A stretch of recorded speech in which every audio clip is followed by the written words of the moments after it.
is two things. One is the size of the screen. It's big enough to be meaningful content and meaningful interaction without being so onerous that it's not portable.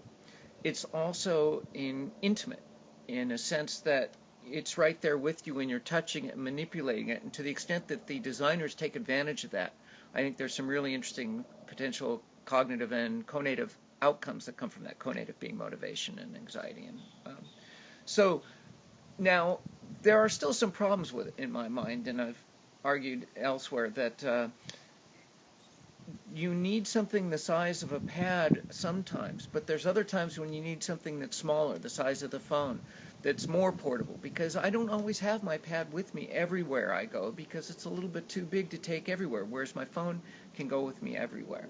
So there was a long time ago, there was a device that was essentially a processor in a box, and you plugged it into different form factors. You could plug it into a PDA size thing, or you could plug it into a tablet size thing, or you could plug it into a desktop size thing, and yet it retained the information and the software, so both the data and the software.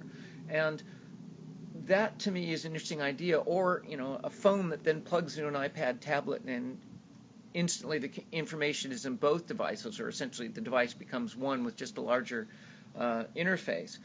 But particularly for small kids, I have a problem with the tablet being carried around, being used to film because it's too big.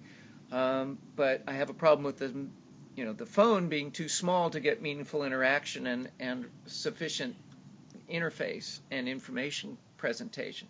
So, I don't know if there's something in between that'll make sense, that's a smaller tablet or a larger phone that is thin and light and portable. But I think there is, a tablet is a valuable addition to the suite of things. It's not just you have your desktop and you have your phone. I think there is a viable proposition for the tablet, both in its interface and in its form factor and size. It's just I have yet to see one device that's the full, total school solution.